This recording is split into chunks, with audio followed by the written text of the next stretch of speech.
nga këtë zgjedhje? Po është e vërtet sa e kritëm obligimin si gjithë qytetarët, votuam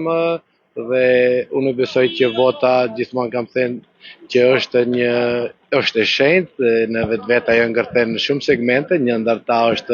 është besimi i qytetarëve dhe parë nga ky këndvështrim, unë besoj që të gjithë politikanët dhe kryetarët të cilët garojnë këtë duhet ta marrin me përgjegjësi dhe ndeshmëri dhe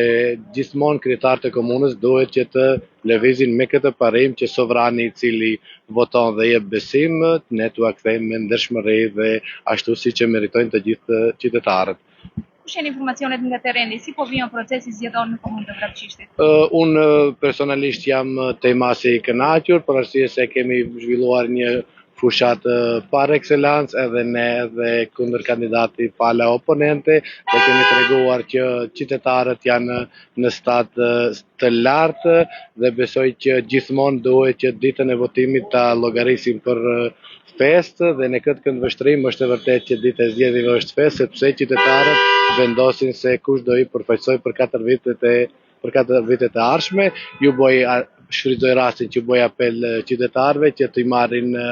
të marrin obligimet e tyre dhe të dalin të votojnë në numër sa më të madh dhe të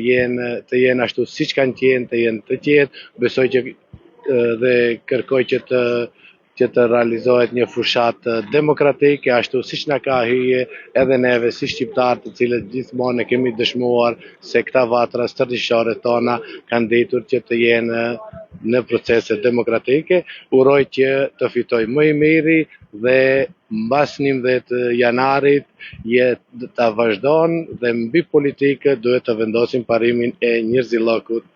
dhe ju falënderit edhe juve për kohën që ndajtë të jeni pjesë e këtij evenimenti dhe ju ftojmë që të festojmë bashkë në shpalljen e rezultateve kushdo që fiton.